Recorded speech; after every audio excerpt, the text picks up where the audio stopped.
We are on to another episode of Oversharing My Finances because I am nosy and so are you. Today we're going to be talking about how much I made, spent, and invested in the month of January, starting out with how much I made. For my two paychecks at my 9-to-5 job, it brought in $10,888.45. Sadie runs a social media page. We run it as a business, so there are income and expenses. I'm just going to tell you the net income, and that total came out to $1,847.68. And then our last source of income is from 3 different rental properties. Our current house where we live is a house hack, so I don't include that one. This is just the 3 other full rentals that we have. It cash flowed in the month of January $2,152.14. So that gives us a total income from these 3 different sources to $14,888.27 for the month of January. In my video from yesterday, I went over how much we spent in detail, but just to give you a broad overview, it was $5,487. So that put our total amount to be able to save and invest for this month to $9,401.27. The first investment that I make every single month is my 401k. I'm actually not taking it based on this number.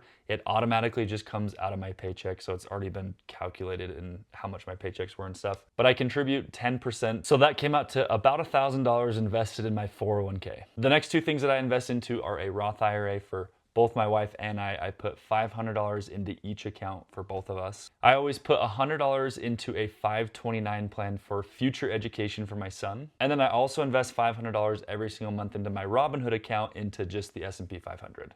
I buy $100 of Bitcoin every single week, so it usually works out to be about $400 every single month.